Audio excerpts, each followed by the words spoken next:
Good evening, ladies and gentlemen, and good morning. Welcome back to Deep Thoughts. For those of you coming in on video, you can see we're at the Cigar Lounge. Why are we at the Cigar Lounge and not the garage, not the backyard? Because the backyard is freezing. During the day, we are having super duper high winds, which would make recording impossible. And the garage, well, it's just cold. So, let's just enjoy the ambience of some cigars wall to wall as I smoke this Maduro wrapper Macanudo. Excellent stick. Burns long. So today I'm going to talk about something that's that bounces around a lot in this location, as a matter of fact, which is the debate about what can actually scientifically occur in a true vacuum. Now, there are tons of texts about this whole subject. I have not read all of them. I have not even read 50% of them.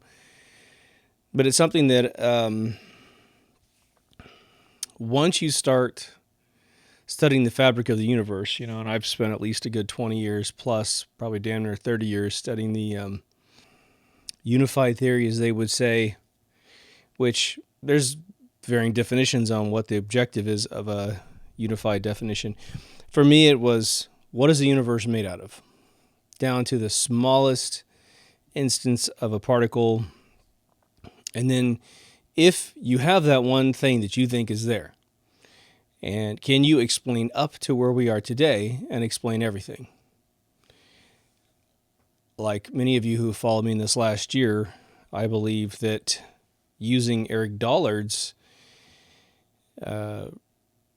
rediscovery of all of the first electrical engineers, again, as I always say, Faraday to Tesla, it explains everything. Now, the stuff that I presented to you, I haven't seen explained anywhere, right? So I want to review a few of these concepts, the ethereal concepts, because it's been something that just mulches in my brain all day long. As I see the world do anything, a car does this, a bubble does that, a puffy cloud floats over my house, I am studying those objects, those higher constructs, in terms of ethereal winds, ethereal particles, compensating for all things. And let me tell you, I am yet to be remotely thrown for a loop. So that's a good sign. So with that in mind, I think we have the opportunity to discuss the possibility that things in a vacuum may not perform the way we think they do, and that a vacuum itself might be a lie. So let's review. Just because we have to start talking about the fabric of the universe in order to have a conversation about what is a vacuum, right? A vacuum in its purest sense is a space, a cubic space, which again is sort of hard to quantify because in a vacuum, what is quantifiable, right? How do you say there's 1 inch in a vacuum? You have to have a non-vacuum area with us, a higher construct living being, with the idea and concept of reference to say there's something else over there, right? One of the secret projects I started working on a couple of years ago was I'm letting it simmer right now, is I am inventing a scripting symbolic language such that we can account for and discuss freely concepts of infinity. So if I start talking to you about infinite this, infinite that, and then I want to start talking about something in the infinite, I must either continue in the infinite spectrum of conversation, or I must withdraw from an infinite something, a subset of infinity, and have a discussion about that. Of course, infinity is divisible as well as exponential. So I started creating literally like a a calculus language where we could start writing these things down.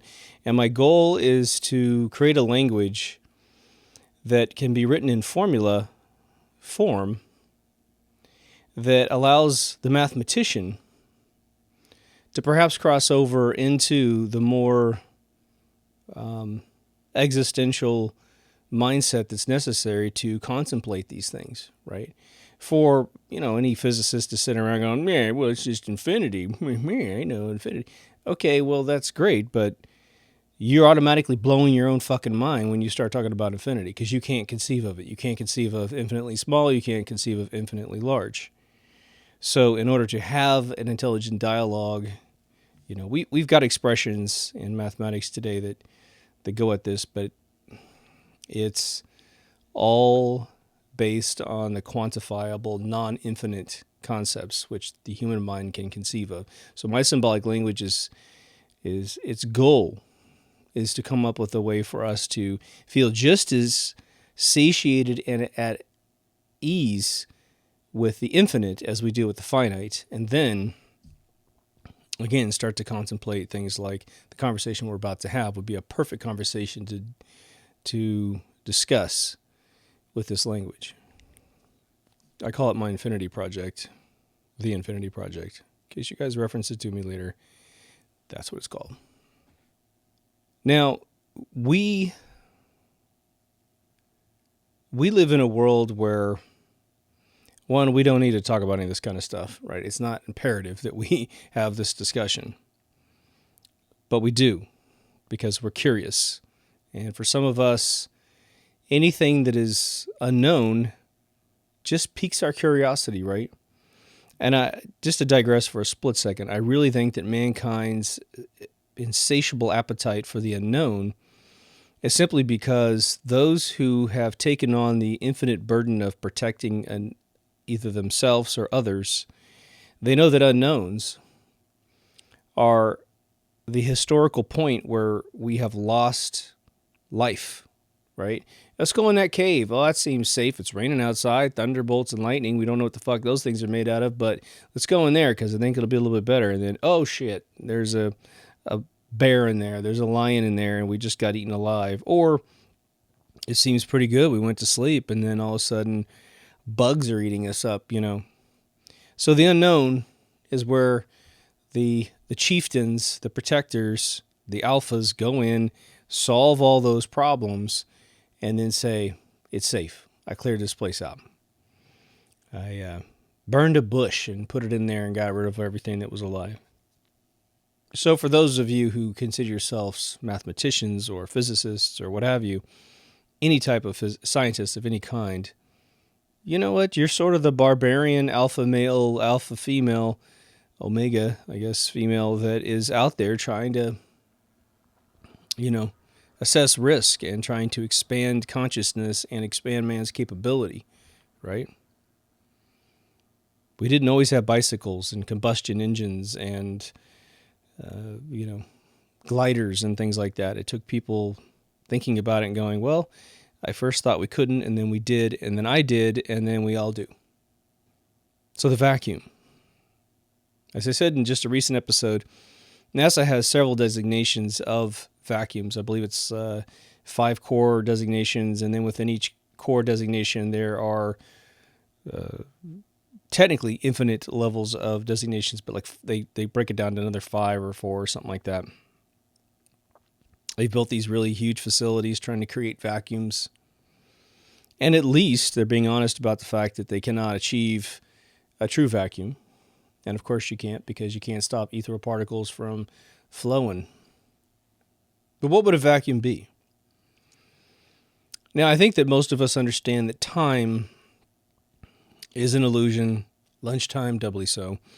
And it is our persistent existence in this universe that allows us to recall previous states in the universe. And therefore, when we go back and have a memory of a previous state, which is just an amazing thing that we actually have that capability, we call that time.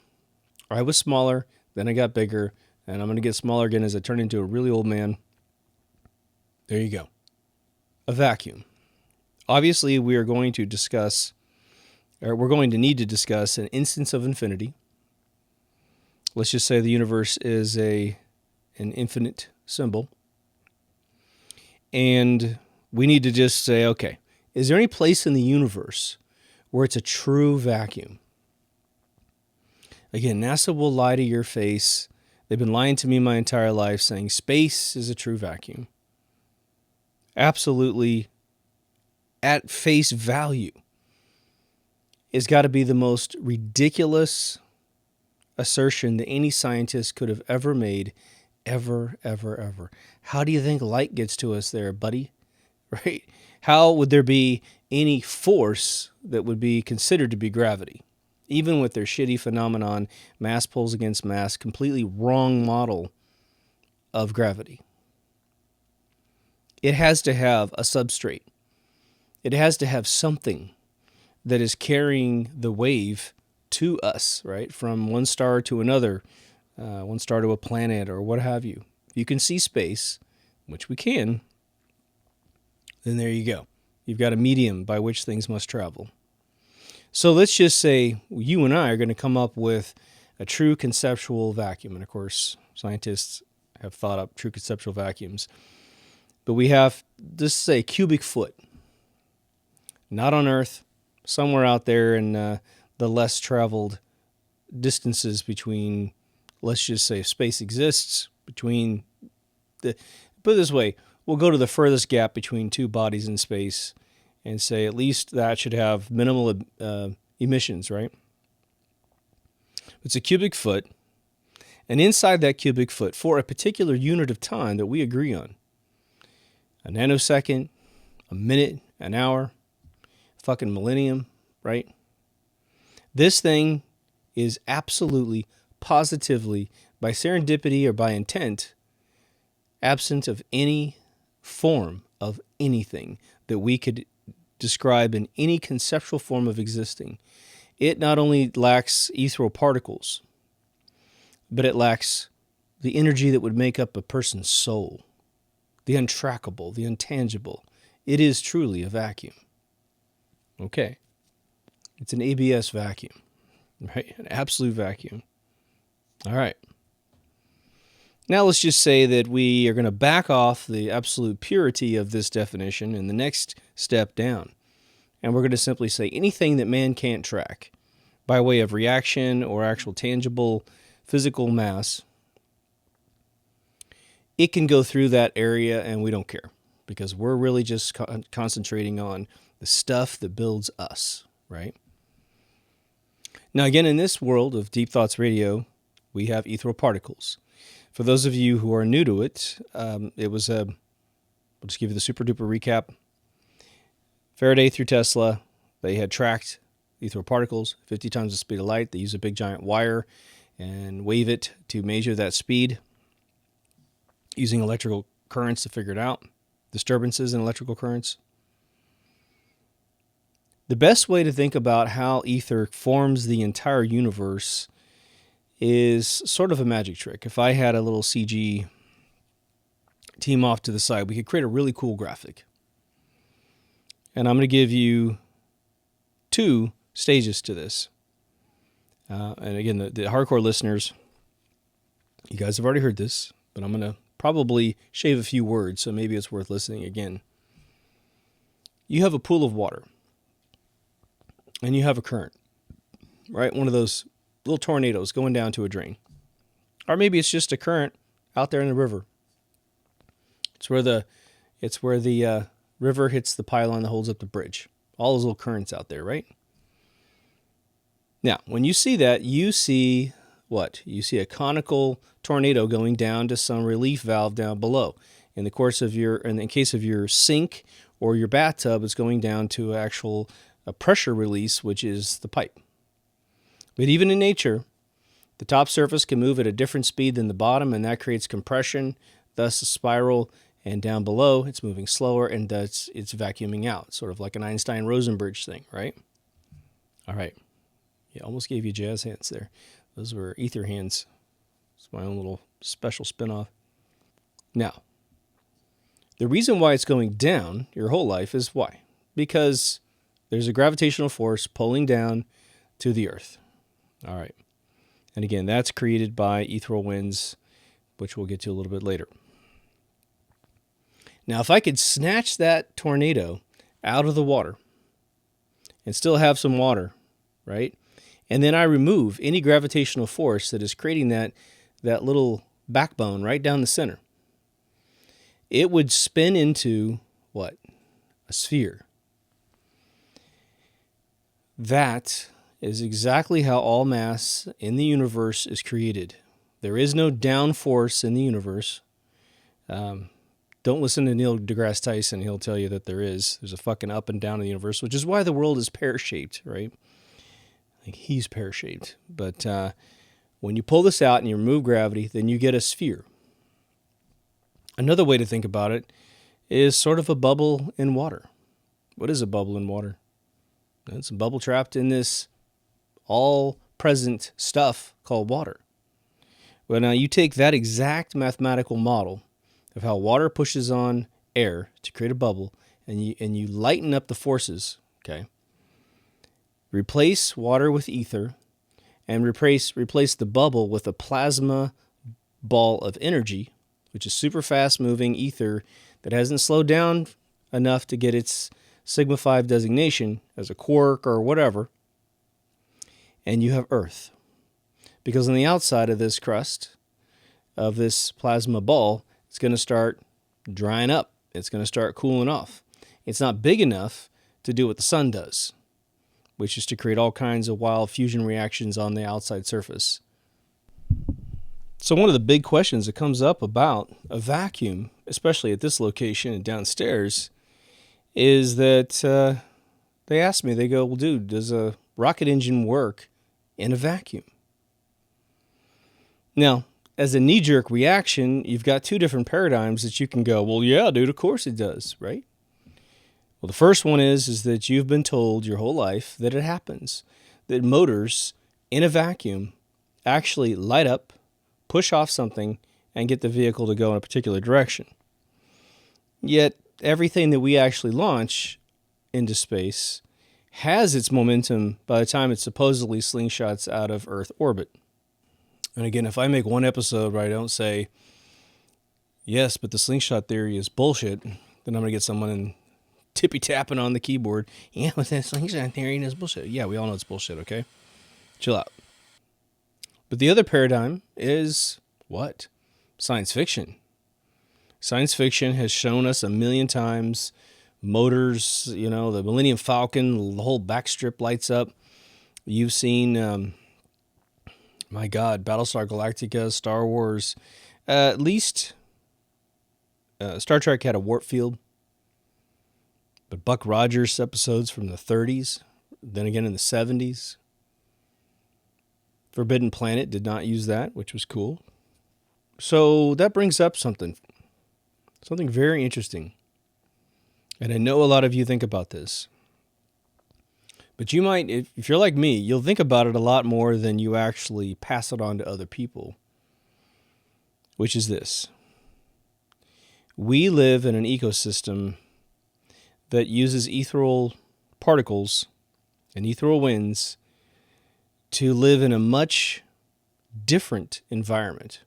Now, the laws of physics and the laws of mathematics, many of which have not yet been discovered to explain the universe itself, electrical universe getting a lot closer. But again, they'll say a bunch of great things about electrical universe, but they won't mention ether. It's like they're fucking terrified of being called some flat earther or something, right?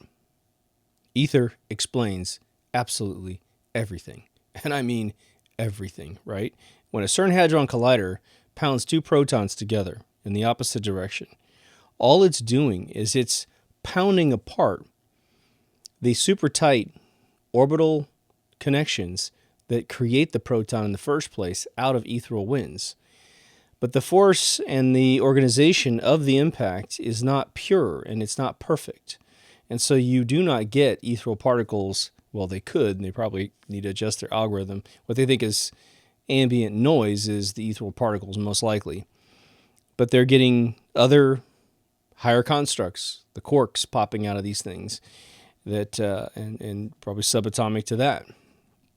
And so they track all these things down, and they try to figure out how they behave. So it's a noble effort, right?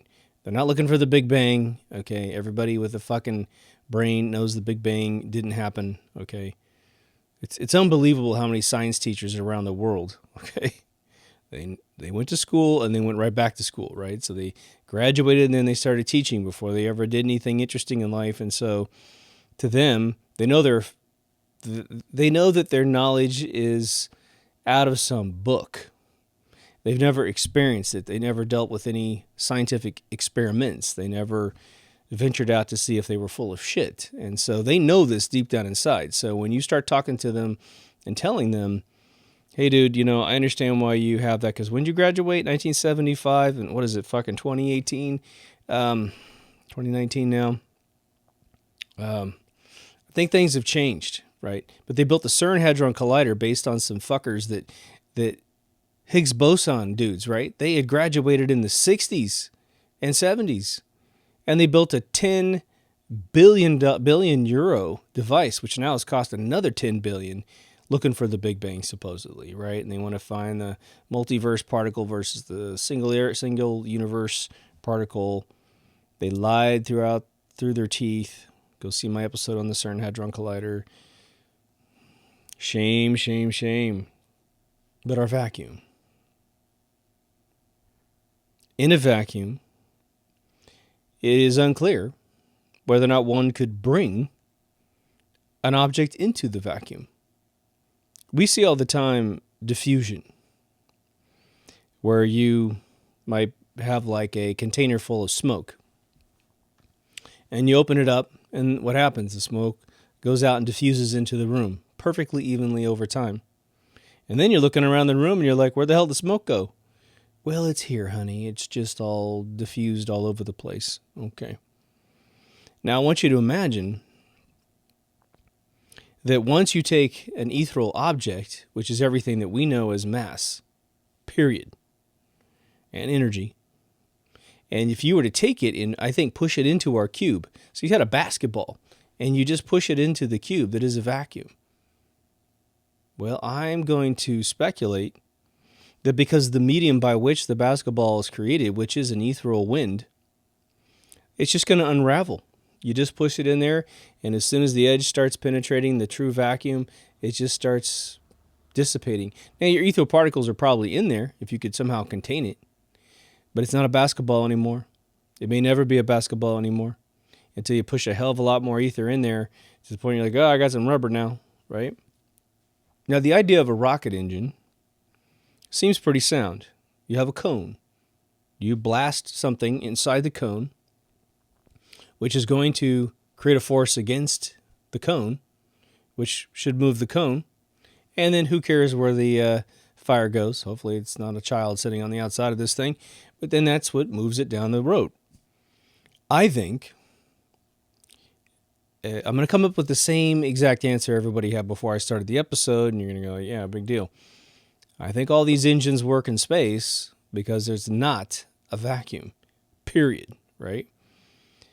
If you were to say the bubble in the water, right? You got a bunch of water in a big fish tank, and you got a bunch of bubbles everywhere. So you turn the pump off so it calms down a little bit. Now, in your mind, you do not acknowledge water existing, right? Probably because some JP Morgan asshole wants to sell you it by the drop, right? So he says, this stuff doesn't exist in the universe. Only I can make it, right? Okay. Well, what happens to your mind when you say the water doesn't exist in a fish tank, or water doesn't actually exist? The liquid itself doesn't exist in a container of which contains bubbles. Well, shit, now it looks like bubbles just float in thin air. They go up and they go down, right? And it's really kind of water pressure inside there, right? And again, for those of you who want to say that gravity is an air pressure model, it's not an air pressure model, but it's the same exact mathematics. It's an ethereal pressure model. So keep the same exact idea, pat yourself on the back, but stop saying it's air, okay? It's ether, and it's everywhere, and it's weak. Gravity is a weak force. Okay, it's because it's just little bumps and nicks from this stuff that's everywhere, right? Why is it important to discuss this vacuum topic? I would have never thought it actually made any difference, to be honest. Once you look at, the universe and you can see light transferring from one place to another, regardless if it's a transverse wave or a longitudinal wave, meaning it's instantaneously from one star to your eyeball, doesn't matter. For it to have the verbal reaction that it does, the ripple in the pond. Remember, you can't grab a ripple out of the pond, and you can't grab a photon out of the universe. What could you do? You could change the shape of water, maybe, and you could get the ripple to do a different thing. You could change the speed of water, and it will interfere with the speed of the wave that's coming otherwise at you, right? So you can move the water away from yourself, then that ripple is going to take a lot longer, or it might even die off. All of the rules that apply to water apply to ether, okay? At least the mathematical principles. Like Bruce Lee said, be like water, right? What happens when we realize that once we understand ether, and again, they've always taught you, this is what's always kind of funny, they've always taught you that to understand electricity, just think about water moving through a pipe. And it's great. And so now we're going to use the same exact methodology of understanding ether by looking at bodies of water, except we must erase from the algorithm the downward motion that is created by the Earth. For those of you who are new to the show, gravitational forces / waves are nothing more than the obstruction of ethereal winds from one body to the next. So the Earth, for instance, is being hit from all sides constantly, all right? Everything's being pushed down by the what? The water that holds the bubble together is the ether that holds the Earth together. Same thing with the sun, the moon, and everything else that exists in space. But now what happens when you introduce something like the moon? Well, the moon is now close by, relatively speaking, and it's blocking some of that impact to Earth. And so between the Earth and the moon, we get this negative pressure. It's just enough, because the Earth is big enough, 10 times bigger than the moon, actually like 8 times bigger, it's going to hold the moon in place. Now, of course, they're telling you this bullshit story, which might be true, but that it completely redefines everything, that the moon is going to just float away like Space 1999 theory, right? When in any orbital model, the orbits decline and the objects come in and collide with their centralized object, right? So we're supposed to be colliding with the sun eventually. The sun is so massive, okay, 1 million times bigger than the Earth in volume, right? I think it's 1,000 times bigger than Jupiter in volume, that it's blocking so many winds that when you see Einstein, God bless his being there syndrome, even though in the end, Peter Sellers was actually a smart guy and walked on water. But when you see that gravitational sort of general relativity pool table he had, where he throws the ball and it's got the grid and it goes down, it's like the opening credits to the movie Black Hole back in the day. That is actually happening on a three-dimensional level, of course, but it's happening due to the obstruction of ethereal winds, okay? Now, for all bodies in space, very similar to the electrical properties that we see, again, there'll be an orbital core of any particle that's made out of ether. Like the guy who built Coral Castle said, there's a photon at the center of what we call an atom, okay? But you're going to have ethereal particles that hit directly on the ball that is a particular proton, electron, neutron, whatever. It's going to hit, I shouldn't say electron, proton or neutron, right? It's going to hit and it's going to bounce back. It's going to be a direct ricochet. That's the dielectric wave that I always talk about. The other one goes in an orbit. It's trying to hit it, but it's getting hit by all of its buddies, and it's trying to make that path, and so it goes around in an orbit, and that's your magnetic field around this object. And it's happening in all dimensions, right? So you have this dielectric wave popping off in all directions, and you have this orbital thing happening in all directions. When the dielectric hits the magnetic, you have electromagnetism. That's where you get your electron. Great. Now zoom that thing up to the size of the sun. One of the big experiments for Einstein was that he said that during an eclipse, if general relativity is correct, the light behind the sun is going to make a beeline around the sun and come into our eyes. So we're going to be able to see stars around the sun. And it took a long time, and his competitor was actually the first one to see a full solar eclipse. I think it was in Canada. And he's looking, he goes, oh, shit, the dude's right. Yep, Einstein, hey, you got me. Those patents you stole off those other guys, those dudes were really smart. I won't tell anybody either. But why did that happen in our model? Why did that happen in our model? Because there is a ton, quite literally, of ethereal particles that are hitting the body, hitting the surface of the sun, and bouncing out of the sun. As well as the sun is pretty much a nice constant ejection of mass, but is the it's the subatomic energy that we call ethereal particles. They have no charge, they're not positive, they're not negative. A positive and negative is simply because when one of them turns in one direction and the other one ends up turning in the other direction, they're positive and negative, right? And they get along.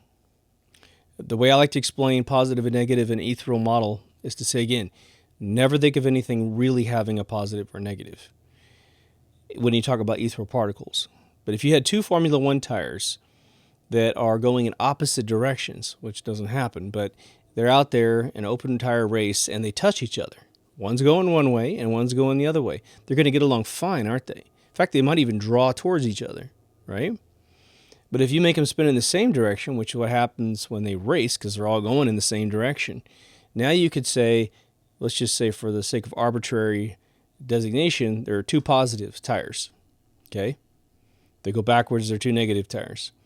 But if they're two positive tires, what happens when they touch? They're orbiting. They're going in a circle. Of course, it's only a two-dimensional thing called a tire. But as soon as it hits, bam, one of the cars starts popping in the air. Okay, that is opposites attract and similar polarities repel each other. That's all it is, people. Ethereal particles are agnostic to anything, but they bounce around. Just like currents in a river, they're arbitrarily there simply because of things that they bumped into. Okay? Now, is there a gigantic conversation about the is of ethereal particles? Hell yeah. You know, you have three designations of the universe. There are three models, which I talked about, I think, in the very first episode 1. You have an infinite amount of particles in an infinite space. You have a finite amount of particles in a finite space, or you have a finite amount of particles in an infinite space, right? I don't think the fourth one can exist, which is an infinite amount of particles inside a finite space. So at some point, man needs to solve for one of those three ideas. And what's happening today is, and it's a valiant effort, mathematicians, way off in the theoretical realm, are starting to use, they use Mathematica and they create some crazy shape, and then they start imposing on it the nature of the universe. And they say, man, I just created this crazy, sphere that turns inside out in the center and stuff, and that now is the universe. That's a model of the universe, and we're out there on the edge of it, swimming around. Maybe we're a big Mobius strip. I don't know. Maybe we're living on the outside of a sphere. I don't know. But what I do know is that some of the smartest men in the world figured this stuff out, called Aether, and there we go. So the first thing we need to stop doing, in my opinion, is talking about vacuums as if they actually exist. I mean, the ones that sweep up the shit after I drop a bunch of ashes on the ground, those are very useful. But the idea that space has a vacuum, I don't know.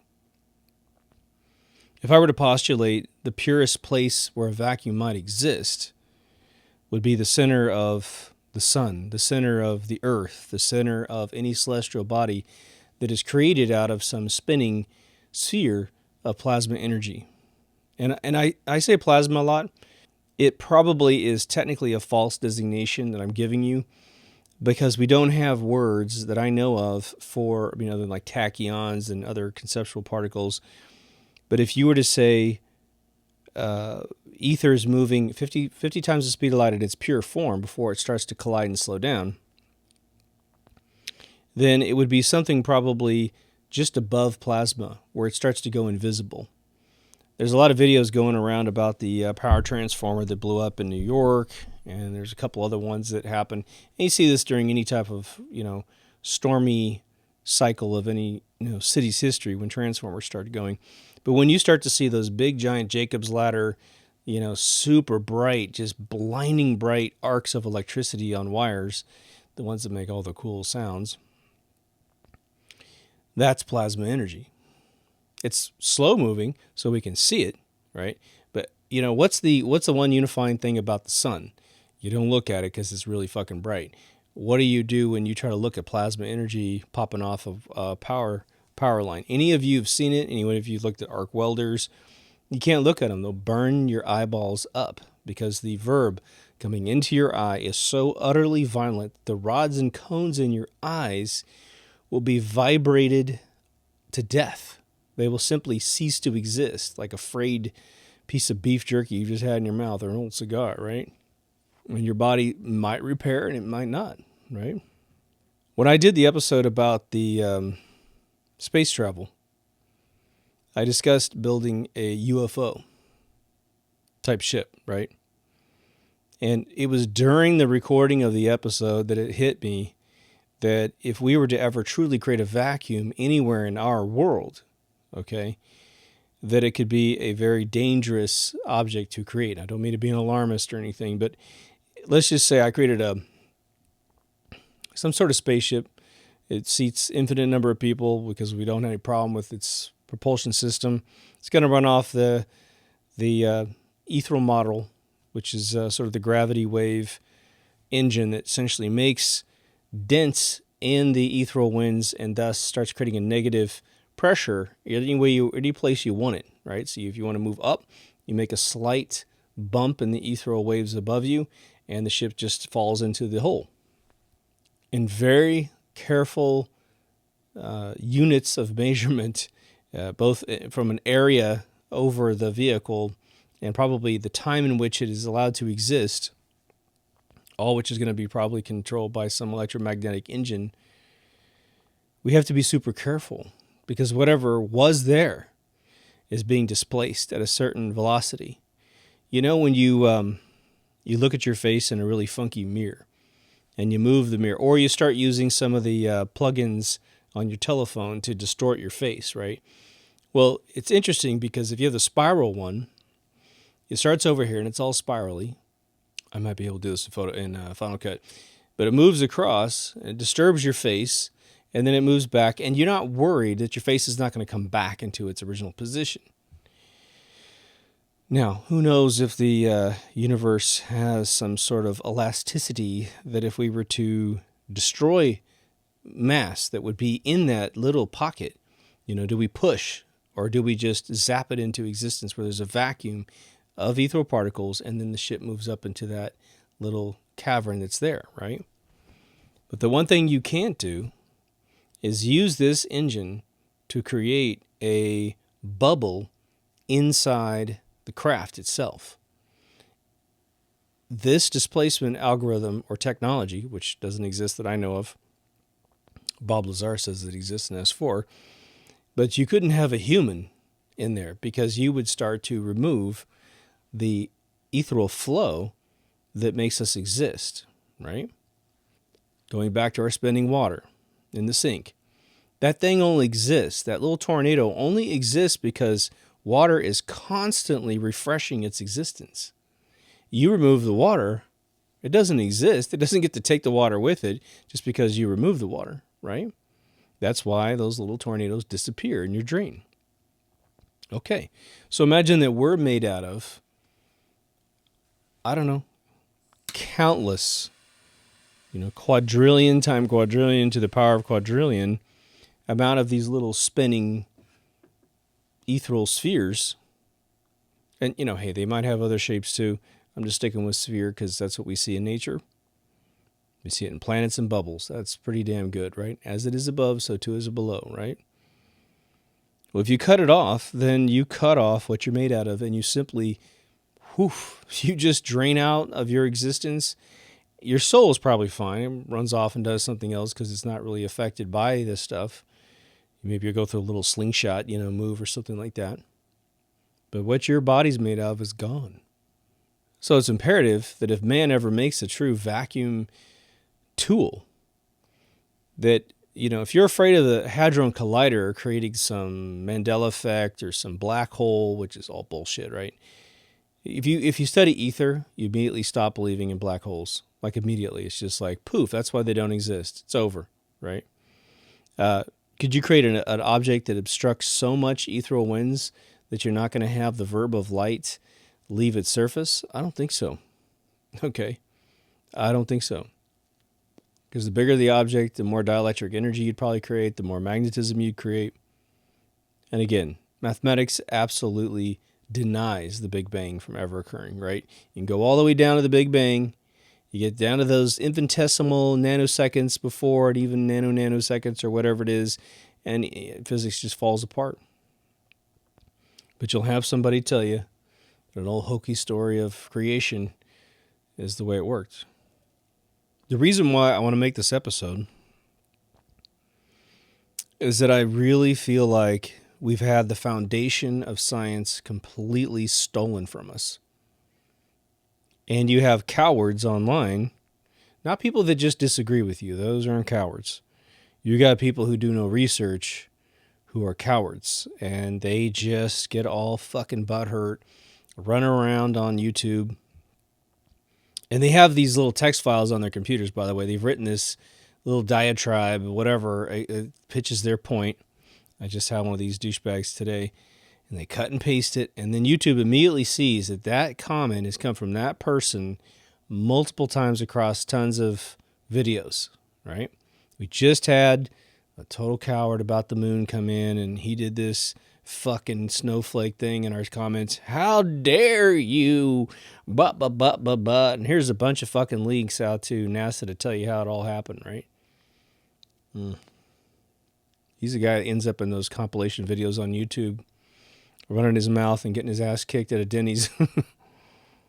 So we need to fight back and start the conversation over again, I think at its absolute fundamental level. Are there mysteries out there? Oh, hell yeah. The one I talked about, which is, how's this whole universe held together, right? It does seem like there is some sort of even higher construct to ether, which does one thing. And that is provide a sort of a container, if you will, for its ability to move on the container surface or within the container itself. That's where your mind starts popping, right? We seem to have a lot of beautiful randomness, which creates all the cigars behind me. I'm different than you. Your day is different than mine. The universe isn't a carbon copy of itself from left to right, top to bottom, right? It's the evidence that the Big Bang never happened. So chaos is allowed to exist within whatever container that we're in, right? If there's a vacuum, it's only conceptual on paper at this point. Is there a designation of a container with very little tangible mass in it that we actually designate from a table that we actually have here on Earth? Sure. Again, NASA so far has been pretty honest about being only being able to achieve about half the distance to what they consider to be a true vacuum. But again, NASA doesn't acknowledge that ether exists. So their ultimate definition of a container that is a vacuum is probably flawed. But it's okay. It's okay simply just, it's not okay for them to be flawed and be closed-minded.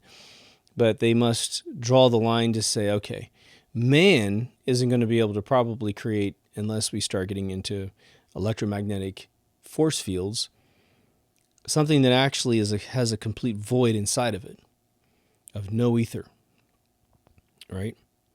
Now, can we track where ether goes so that we could just see whether or not we've created a vacuum? Well, you can sense ether on a wire, okay? So perhaps through some sheer algorithms of figuring out what is the ambient average ambient ether in a particular zone on the world where this experiment's being conducted. Hell, you could do it in some space station if you get out there. But we simply say, okay, from here to here, point A to point B, the flow through this area is usually this many ethereal particles to the power of, infinity. Now, we are going to build a machine that has these wires all over a three-dimensional ball. I'm just going to use that as an arbitrary shape. We're going to energize the valence of this ball, and we're going to watch to see if the sensors actually double up, triple up, and quadruple its ethereal density because they're not going through the ball. See what I'm saying? But whether or not we could actually sense there being ether in there, we probably have to put a little wire inside the ball on the initial test to see if the wire is like, man, it's absent of any collision. But since the ball is made of ether, the wire is made of ether, again, we may not be able to ever achieve a true vacuum. So one of the, I think, misconceptions about trying to sense whether or not space is a vacuum, whether it's denser or lighter in a particular area, is in relation to what one is looking for, right? Again, I can't stress it enough.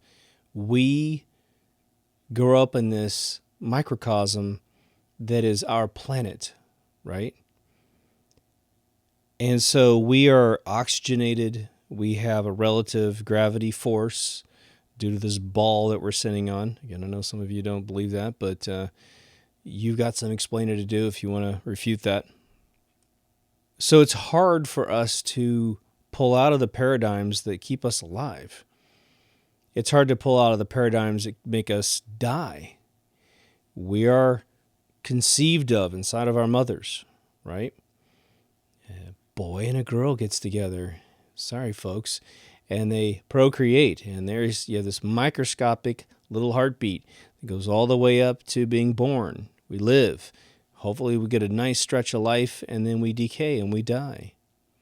So for us, everything has a beginning, middle, and end. Everything. But when we look at the universe, of course we believe in bullshit theories like the Big Bang. Time, well, again, it's all up here. It's all about us being able to recall previous states. Now, conceptually speaking, since I know I was a young boy, and I grew up, at least I think that's what the simulator's telling me, we project that onto the universe.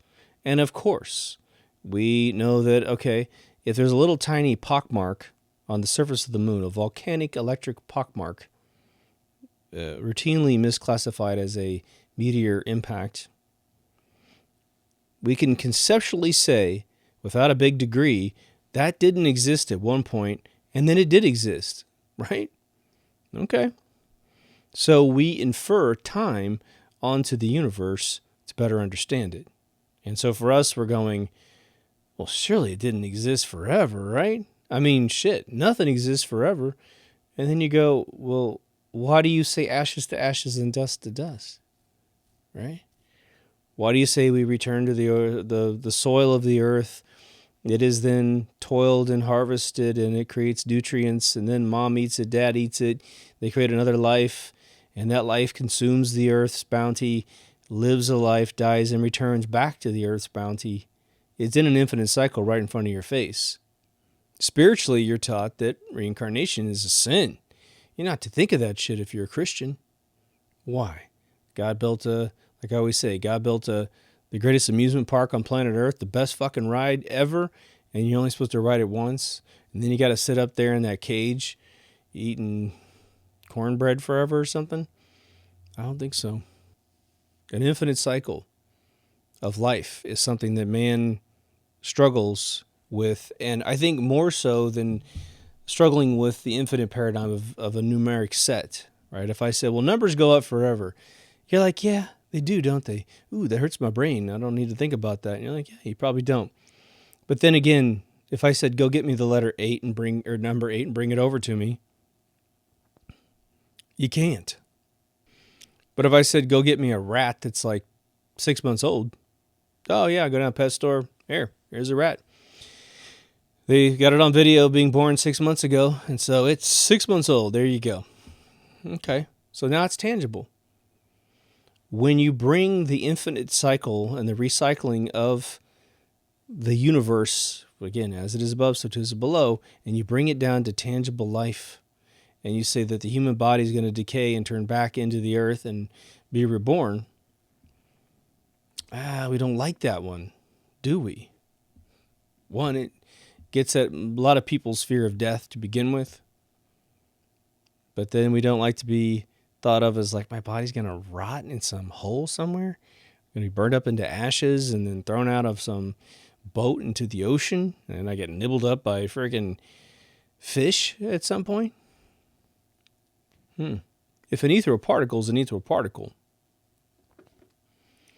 then it never changes. It stays ether the whole time. It can't be dented. It can't be removed from circulation. It doesn't vaporize. We think things burn because ether gets to a point of high velocity unraveling in a way that we no longer view it as what it was, right? A carbon-based life form, a log that burns and turns into its inert carbon. Well, it's no longer what it was, a piece of tissue paper that just flies away, right? Now, I'm in my late 40s, so for me, when I think about anything, I am limited by the paradigms that I have struggled. Well, one of the paradigms that I've accepted without even knowing it, the ones that I've accepted that I'm aware of, and the ones that are putting pressure on me that have been on me my entire life. Either they be genetic limiters where my brain can only think of an image, a gestalty image that's only a certain size, right? Those paradigms and all their combinations of being willingly accepted or just serendipitously imposed, or they're what I'm actually made out of. The ones that I'm actually made out of, they're just a matter of fact, right? They govern my ability to conceive of what I'm saying to you right now. Now here's the cool part. Us old timers, we have to constantly peel away the layers of the onion. Probably a better analogy would be we have several coats of paint on us. And so we're peeling these coats of paint off, right? Trying to see, well, what's the first, the designer of us, what was the first coat of paint? Was there any paint on us? Is it primer? Am I made of gold?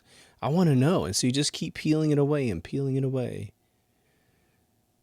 But if you raise a child in an open-minded world, where at no point do they actually have anything imposed on them, and any paradigm they do accept always comes with a qualifier. And the qualifier sounds a bit like this. For now, this is what I'm using to deduce what I call the truth. Now, in a pure world, they could be born into a world where there were no lies around them. There were only assertions and hunches. And, there are laws of physics. There are, chemistry is one of the coolest things because chemistry, things do what they do. Glass melts at a certain temperature, chemistry does what it does. Have we discovered everything that you can do in chemistry? Hell no, and that's the beautiful thing about it, right? But the periodic table is built out of laws of how things work. But now imagine you raise a kid in a world like this one.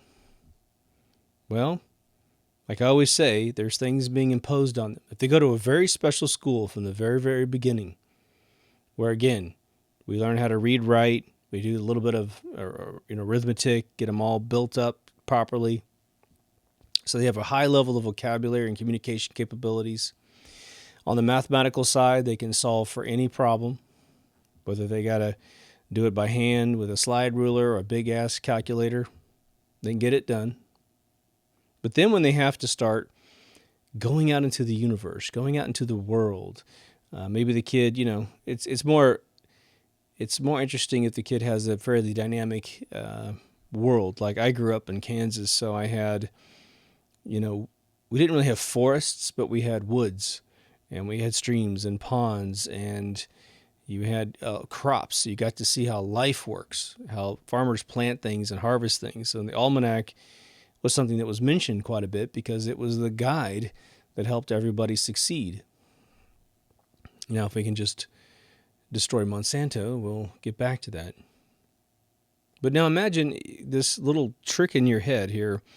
If you took a bunch of kids out and you didn't explain things to them, I'm not saying we should do this, but we might be able to give them a bit of a warming up period, right? Where we say, for a certain amount of your life, we're going to inundate you with the exploration of life. You're going to go out to a stream. And you're going to pick through rocks, and little smooth rocks, and then some chunkier, weird rocks, right? You're going to look at a fish, a little tiny fish. You look at a tadpole. You look at birds and everything. You get my point. But we let them discover it. We let them make connections that perhaps we're not making. And then, when they start asking questions, and boy, do they ever start asking questions at one point, we're ready with more conceptual answers. And we just say, well, we have worked really hard before you were born to try to figure this question out, to figure out the answer. And there's a few going theories. Now, what if we were to lay down the Big Bang?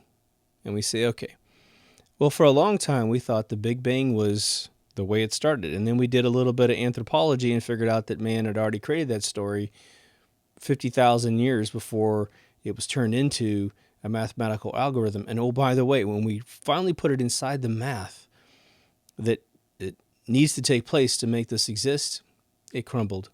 Same thing with this black hole thing. They created dark matter to try to cover up the fact they didn't have enough mass to create the Big Bang. And then we did the mathematical model of the Big Bang. And if anything, it was that perfectly singular, and it blew up, and the top and the bottom and the left and right, they'd all be symmetrical. And we figured out that life itself doesn't exist in a full symmetrical world. There has to be a random number of particles between 3 and 4. 2 and below turns into a pattern. 5 and above turns into a pattern. Life can't exist in those designations, but it can exist between 3 and 4. And we spring ether on them, right? And just think how that mind would mature over time. The concepts of what they're asking would mature over time. Imagine you never told a kid that light existed. You let them discover light. Well, obviously, existing on planet Earth, there'd be day and night, and the variable gradient when it was coming and going.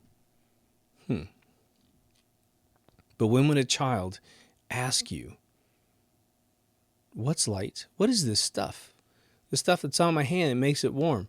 I'm doing like little shadow puppets on the ground. What's that big thing in the sky that's really bright?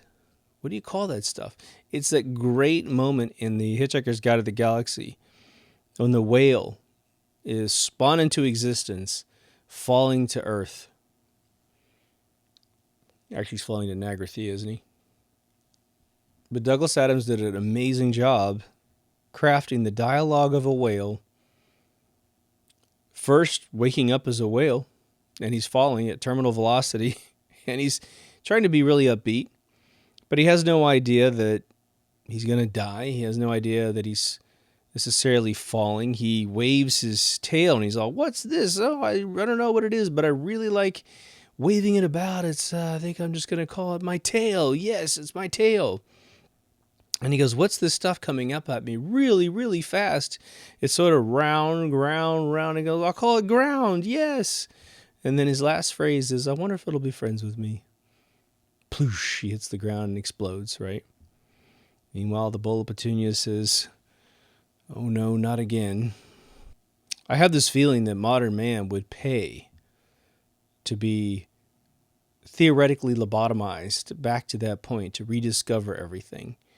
To kind of just say, everybody, go away. Stop telling me vacuums exist, right? Just stop. Let me observe. Let me make up my own mind. Please provide with the most objective, I would say, descriptions, any theory that you think may or may not participate in my reality. This episode's all over the place, but I think it's hopefully fun and entertaining for you guys. I'm having fun. It's a good cigar. I did an episode called Consensus Reality. It's not my idea.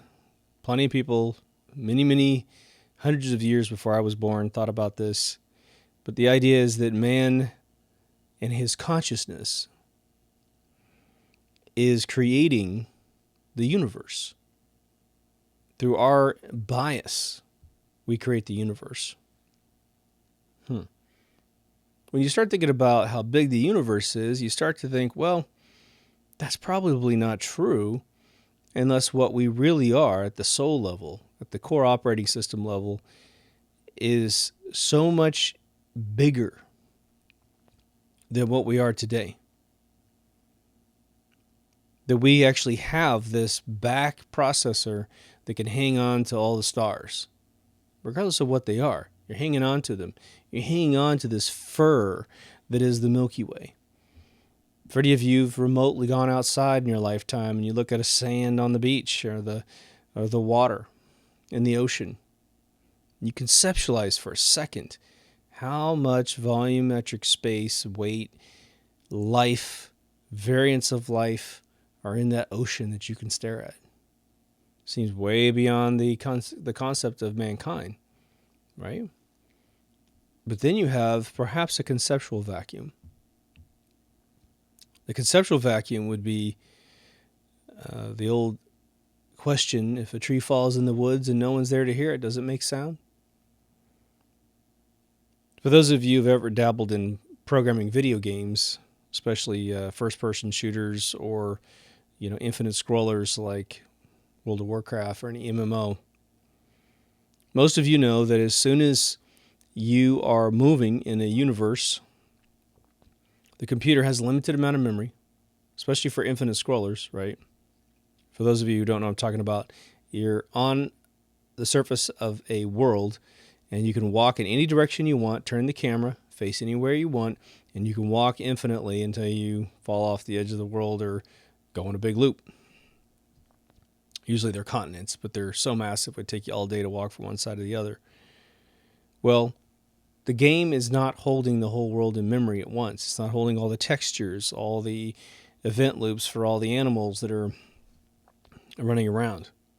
It dumps out of memory anything that's not in a really large halo that you can't see the edge of, right? So it's getting rid of it and getting rid of it. If you just walk north from south, okay, you're at the bottom of a continent and you're walking north, and you're going to keep looking this way, looking north, and never going to look behind you. Everything behind you in that little halo is going away. Well, now, based on what I'm telling you, ether is always active. It's always everywhere. At no point is there a vacuum simply because we're not thinking about it. Because that would hurt, especially the butterfly effect of all the forces in the universe, right? I didn't think about the moon today because I didn't see it today. Oh shit, it doesn't exist. Oh shit, it threw everything out of whack, right? I didn't see Jupiter today. Oh man, geez, some people sleep through the sun. They never see the sun. Oh my God, the sun doesn't exist today. The consensus reality idea is that someone is always seeing it. Someone is sort of handing off the idea. So we conceive of a moon. First person conceives of the moon and puts it up there. Well, a bunch of people see it like a firework. Oh, wow, what the hell is that thing, right? And then, for all time, there's someone staring at the moon, handing off the theory, handing off this construct, this mental construct to the next person. It makes you wonder, right? Has someone been looking at the moon for 20,000 years? I mean, they look at it. At all times, there's one human being, What? Maybe a dog, maybe an insect. They're all looking at the moon. It makes you wonder, insects love going towards lights, right? Take the ethereal model. Now, we're pretty big beings, right? And ethereal particles would be so incredibly teeny tiny. This might be sort of a silly analogy, but why do bugs love lights? I don't think it has anything to do with their feeling secure because they can see things, because a lot of these bugs are sort of like little sonar creatures, right? Now, the low-hanging fruit theory would be, it's warm. It's warm. All right. I don't know how that attracts bugs to a bug zapper in the deep south where it's already 95 degrees at night. It's not like the bug's going, oh shit, man, it's so cold out here. No, it's warm. The bug's already warm. Doesn't need to go towards light, but it does, doesn't it? Well, like I said, about if we were to create a bubble force field around you, forbidding all ether to go through your body, I think you would unravel and go away. But we're so big, we sort of have this localized ecosystem of gravity, or, our organs make us feel a particular way. Our brain makes us feel a particular way. We like shiny objects. There's a little algorithm in the brain that when you see shiny things like diamonds and gold, we have this cocaine little reaction inside of our brain that makes us feel amazing. That's why we like those objects. Thank God, because we wouldn't have an economy without it. Hopefully we get back to that. But what if a bug, a teeny tiny thing, in fact, the tinier, the more elated this thing is, a little gnat flies up to a light, and he feels the ethereal winds blowing through him, the verbal reaction that is light. And it's like getting a back massage. It's like some sexual activity, whatever it is feeling totally and completely elated to have the ether go through its little frame. And that's why you could put a little bug zapper around the light bulb and he'll just walk right into it, right? We know that bees are being killed by cellular towers. This new 5G that's about to roll out, that's starting to roll out, may just absolutely be the coffin, the nail in the coffin for all bees and maybe a lot more insects. Good luck mankind after that one, right? But we have a ton of animals that use the electrical fields on Earth, the natural meridians on Earth, to migrate. Part of that has to do with expanding Earth theory, that when all the continents were together, whatever primal life form was walking over the crack that started to form, obviously they realized when it's really cold, migrate south. When it gets really hot, migrate north, and they go back and forth. But the direction in which they migrate is based on a prehistoric programming inside their system. As the continents started to expand, because the Atlantic Ocean rips apart and the Pacific Ocean rips apart, creating new surface, right? They're not sliding around on the surface, folks, right? Subduction doesn't exist. Pangea drift doesn't exist. That's all bullshit. It's all brand new surface popping out, right? So those creatures, the only ones that could survive, the ones that were fragile had to migrate to survive, and the rest of the creatures can just stay where they are, right? The honey badger, he's okay. But what would be these meridian lines that go through their bodies? The thing that makes the compass point north. It's an ethereal wind.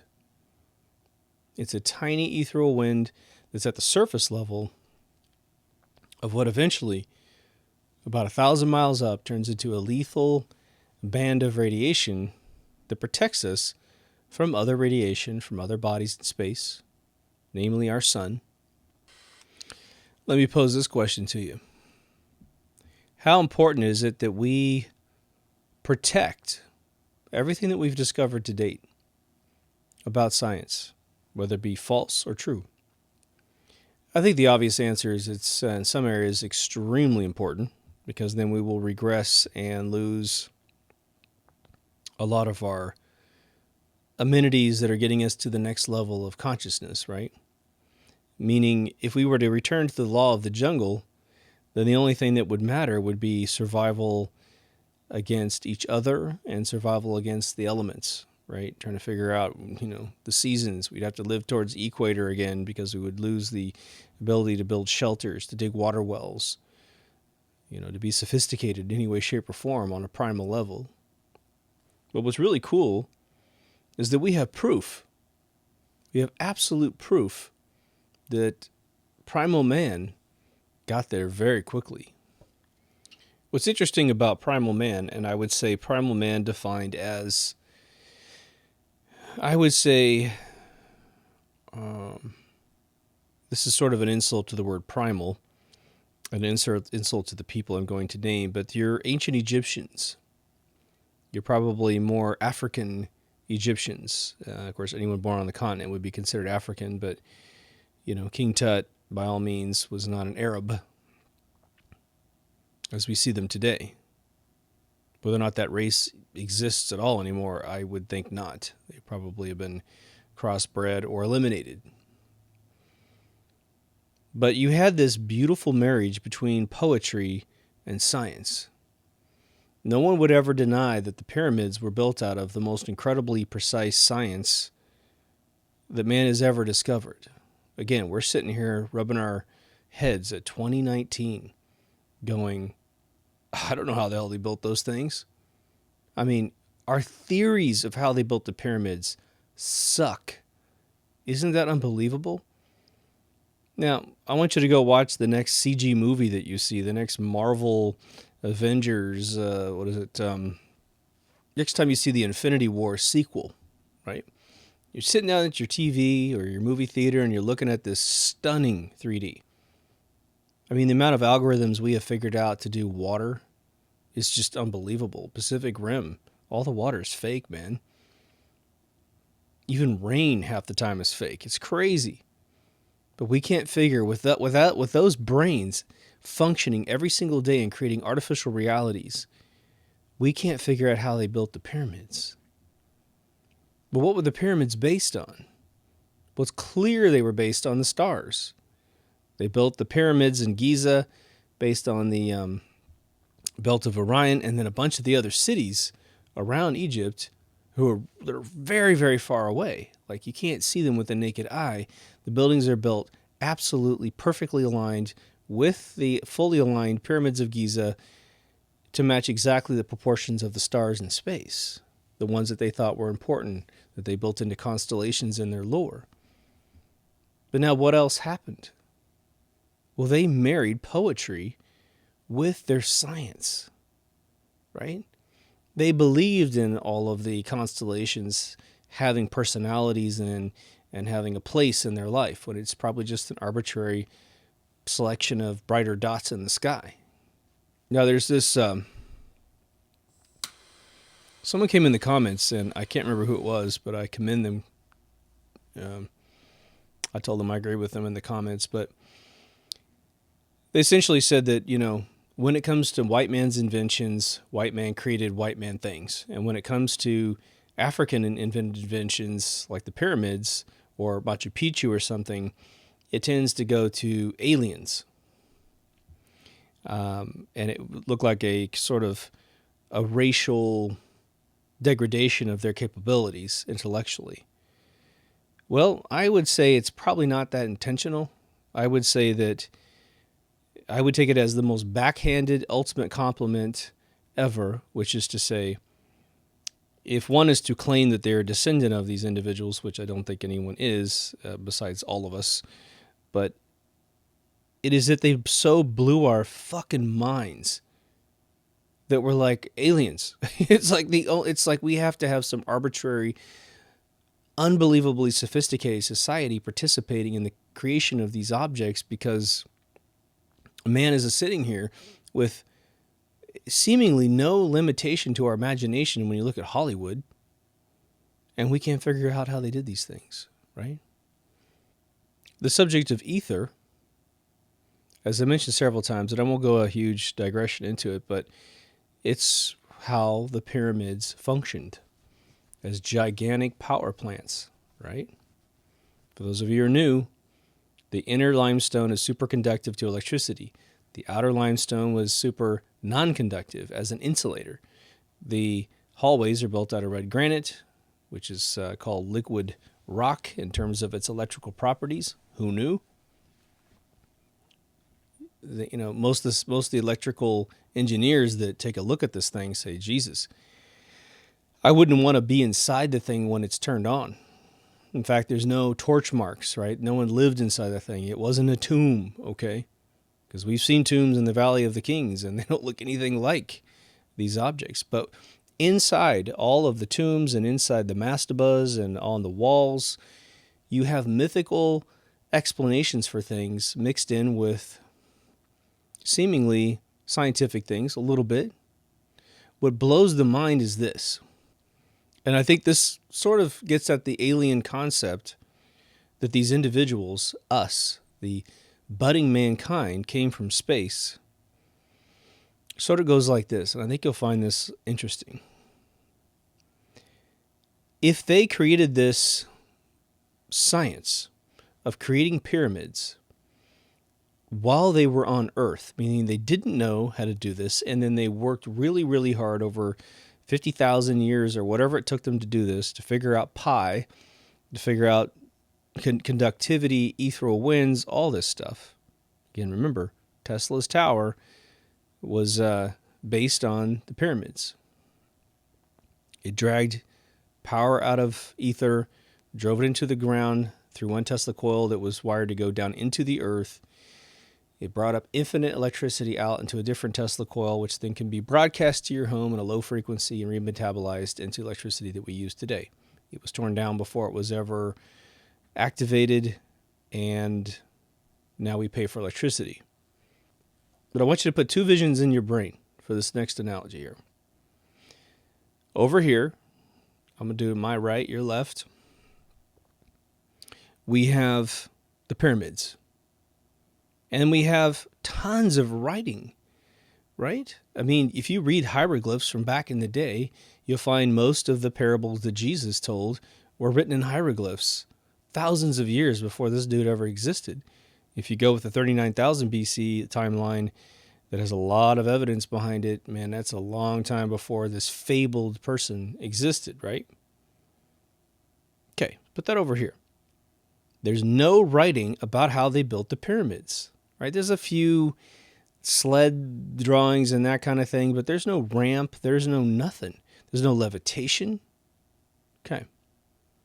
Now, most of the pictures that I've seen that show the sled with the person on the sled whipping a bunch of people pulling the sled, that's not an image that talks about how they built something. That's an historical illustration of superiority or what have you, right? And again, those could have been created after the fact to give a false narrative about what was actually going on there. But let's just put that over there as if it was real. On the right side, okay, of me, left you, probably got those backwards just now, but you have Star Trek. There is a episode of Star Trek Voyager where Captain Janeway and Chakotay are stuck on a planet because they've caught a virus, and as long as they're on the planet, the virus doesn't kill them. But if they leave, whatever the immunity thing is that's in the air, will eat them alive, right? Well, they brought what? Because they knew they were going to be stuck on this planet for the rest of their lives, and they were the only two that had these viruses, and so they ended up shipping down a ton of stuff, including a transporter, but they got every amenity that could be brought to this planet's surface so they could live forever, right? All right. Yeah, not to spoil it for you, but if you watch the show, you know they're not going to get rid of those two characters, so they do solve the problem in the show. But let's just play that forward. So Janeway and Chakotay start becoming sort of husband and wife. They live. I don't know if they're going to procreate or not. She's kind of old. He's kind of old. Don't know. But what are they not going to do? They are not going to put a bunch of hieroglyphs in their world explaining how transporters are created. They're not going to create hieroglyphs about how the warp engine works. Why would they? It worked when they got there, and it's not important to their existence. What is important to their existence? Let's say that she was in her 20s and he was in his 20s and they did create a family. God bless all that incest, right? You know, the Egyptians were very ancestral too. Well, I should be careful saying that because perhaps it was false history. But anyway, maybe one of the reasons why the Egyptians never created the how-to manual of how they created pyramids, because they came to the earth with that knowledge well understood. Plenty of people, plenty of elders. They're always passing it down to the next generation. You know, the bent pyramids are not a mistake. They built hundreds of bent pyramids, right? I think there's over like 125 bent pyramids. There's pyramids out there that are massive. I think there's even a few bigger than the Great Pyramid that have been dismantled. They look like kind of big mountains of stone, like cut stone. Now, we found the quarries. We know where they dug these things and used them to build things. Obelisks that are erected that are massive. We can't figure out how they did that. There's even bigger ones in the ground that were either dropped in transport or they just were abandoned. But they wouldn't archive the knowledge if they already had it. Why do that, right? Now, you would think they'd create a university or whatever, but hey, if everything's cool, before like the Mesopotamians come in and start battling them, they're a peaceful nation, they're a peaceful people. Then the question begs, how did anyone invade them if they were the only beings on Earth, right? Part of this entire discussion is about how we come up with these concepts to discuss in the first place. The beautiful thing about the vacuum is that it is a hard thing to conceive of. When you really want to take it right down to the rails and say, there is a substrate that holds all things together. There just has to be, right? Well, I can't just push across a void, because what would it push across? It's a verbal reaction moving the fabric that is the ethereal fabric. That's how light travels. If you didn't have an ethereal fabric, you wouldn't have light going anywhere. Light would indefinitely be a particle. And then particles trying to move across the universe would bump into other particles trying to move across the universe, and all the light would probably be utterly canceled out. Or if it weren't canceled out, the whole universe would be a big light bulb, and we'd be so blind. Now, again, our eyes can only see a small fraction of the visible spectrum. So that's probably how we do survive. We don't see X-rays or ultraviolet lights. At least, I don't think we do. So now think about this show. I've rattled on for God knows how many hours, over 400 hours probably on the show, right? And there's plenty of shows out there with hundreds of episodes, and they talk to each other and they talk about politics and other things. But on this show, it's just me, right? I'm talking. You guys now are in the thousands responding back to me, and so I'm able to take this in as a cyclical loop. So it's not just my show anymore, right? By the way, I've made provisions at home for your suggestions, which in the past would have to remain in my memory or I'd lose them. So now when you guys make suggestions, I've got some electronic techniques of archiving your ideas that then I can go through in a lot more detail. So from this point forward, 330 plus episode mark, if you make suggestions, they will be archived and explored to my best ability. But just sitting here talking, I've enhanced myself, just hearing my own voice and thinking of things a little bit further. Your guys' recommendations back to me and your feedback back to me has greatly enhanced even more than my own personal feedback. But where do we have to go? Where can we go, in this world where we can get this kind of conversation anywhere on the planet? Besides your backyard, your living room, where? Let's say you pick out a major university. Let's pick out a few of them. Caltech, MIT, Oxford, and Cambridge. There's plenty of other amazing institutions out there. I just skipped let's just use those 2 from America, 2 from the UK. I think it's what we consider to be our top 2 in America and the top 2 in Britain. What happens when you go to a university and park your car? If you know anything about universities, this is the feeling you'll start having. You're walking into an institution. You have big respect for the institution because those institutions have pioneered, regardless if they're right or wrong, a bunch of different thought processes, right? Brilliant people of all walks of life have gone through those institutions from all kinds of different countries, all different genders, whatever, right?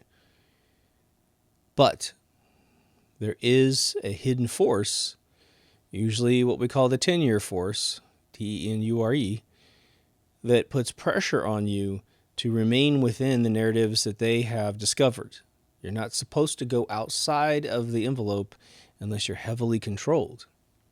Now, I have an episode, I think it's it might be in season 1. It's definitely no later than season 2, called The Unknown. And it's a whole episode about this formalizing of the unknown such that we have a protected place to go to discuss things. And I don't believe, quite frankly, that those exist.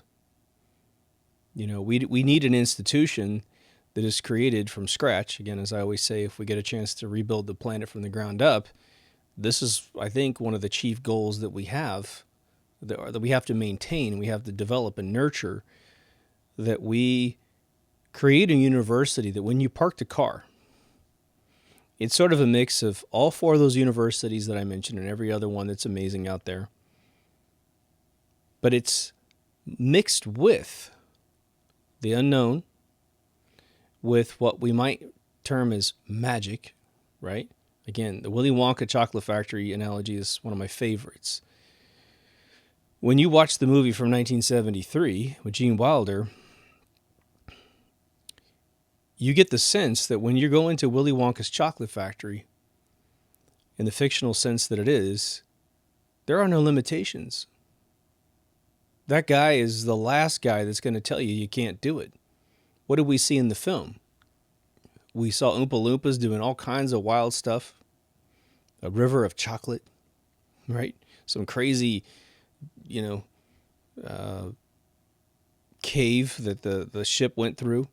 We saw him making candy out of like boots and all kinds of weird shit. There's a fizzy lifting drink thing. You drink some soda and all of a sudden you can fly. One girl ate the meal gum and she turned into a blueberry.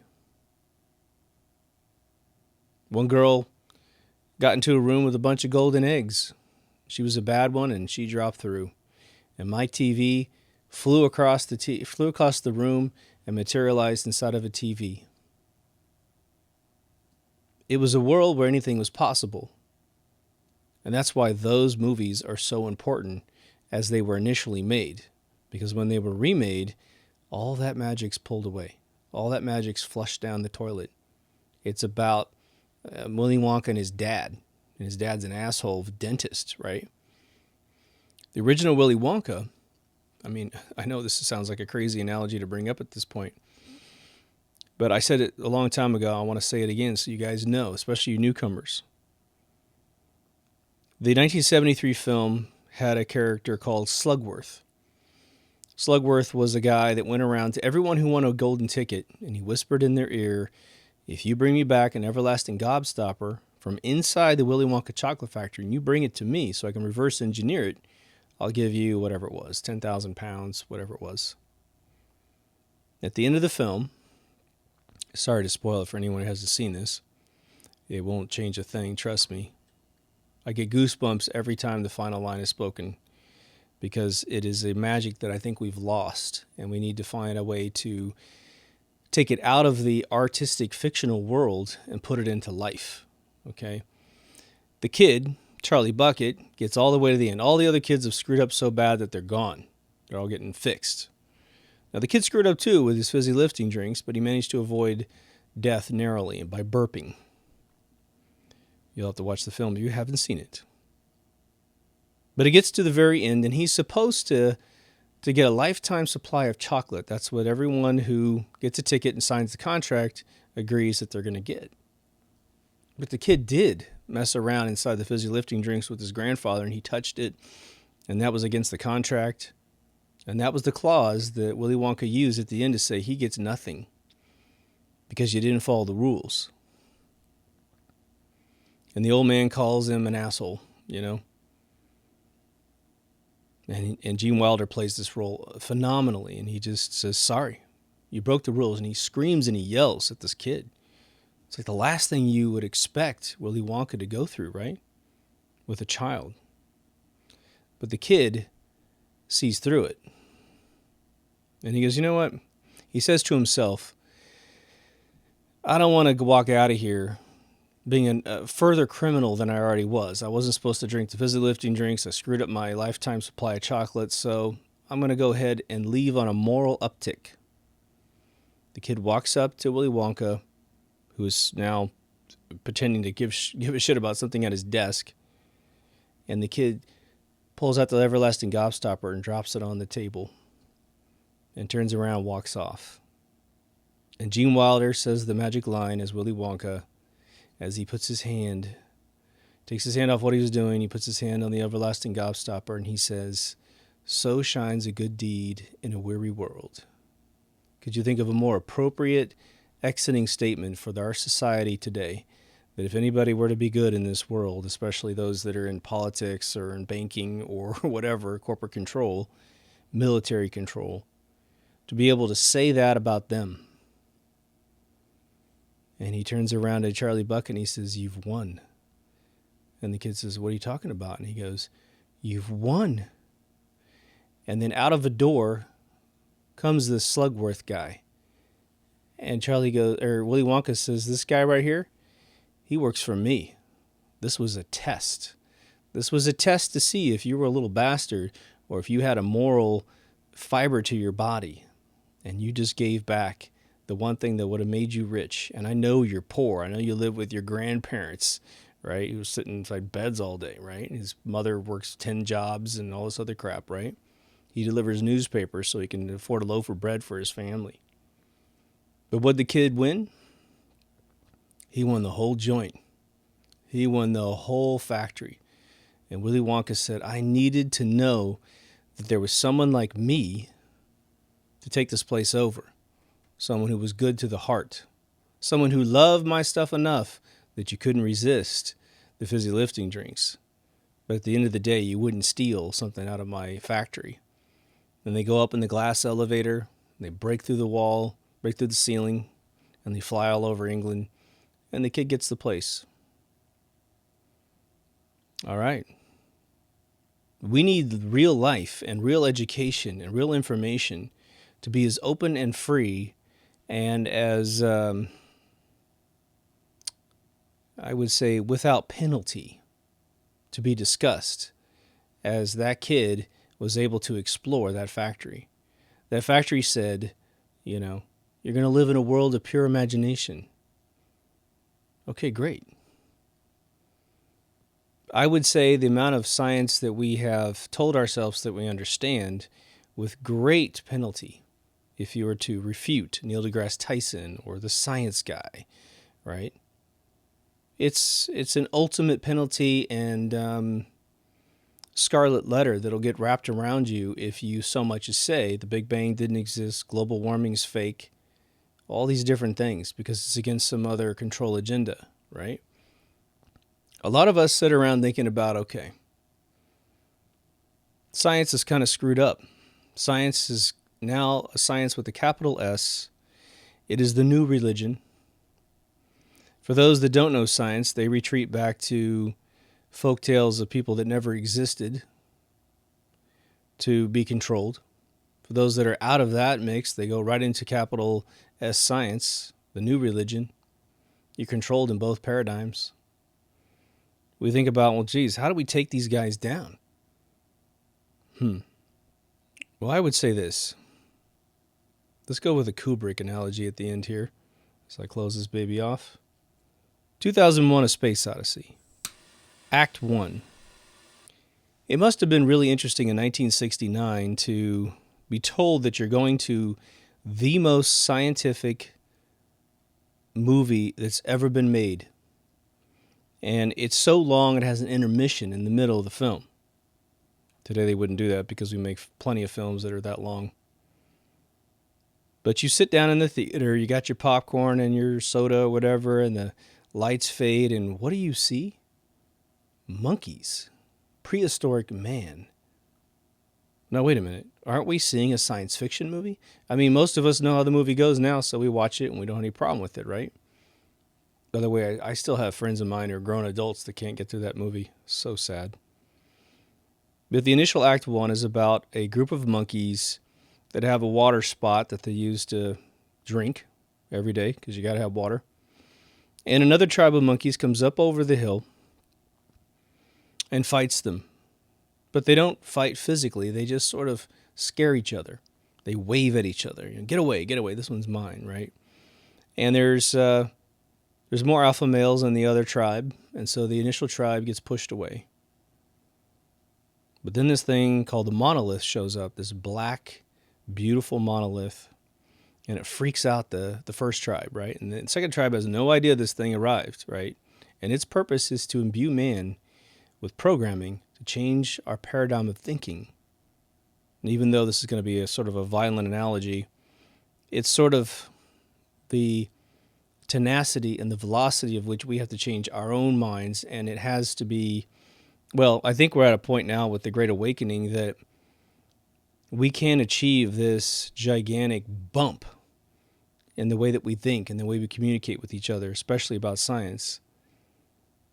But the monolith told this tribe, told the leader, who had just, finished eating berries or whatever, and he's sitting there looking at the carcass of this boar thing that had died, and so it's just this bunch of rib cage bones. And he grabs one of the bones and he's just playing around, and he's just starting to hit one and hit the other one. He's starting to realize, oh wow, this thing, this tool for the Homo sapiens sapien that's about to come out of this creature, it's all fictitious, but it's an analogy, it's a metaphor, it's beautiful. Starts hitting this thing and realizing he can break the other bones with this other bone because it's bigger. So then he kills a boar, rips it apart, and starts eating meat. And sorry for all you vegetarians out there. The meat makes the brain bigger, makes the visual cortex bigger. We metabolize and recombine protein patterns from the original primitive protein patterns that then went into the boar and that were also recombined. And then we eat that boar. It's more complex protein patterns. We make even more complex protein patterns, and we become who we are, right? That's why us eating grass doesn't work, okay? It makes us docile and sick. But he goes back to the water hole, having taught all his buddies about the bone trick. They've all been eating meat, so they have more energy. Their eyes work better. Their brains work better. They're faster. They're smart. They're dominant. That dude tries to wave him off at the waterhole, the other alpha male. And our alpha male beats him on the side of the head, knocks him out. And then he beats him and beats him and beats him in front of the other tribe, caving in his head. And the other tribe leaves, and they got the waterhole. And that alpha male takes that bone. He's so fucking happy. He throws that damn thing in the sky. And then the bone's twirling in space, right? And then poof, it's a spaceship. And we're at the next stage of the monolith, which is now on the moon.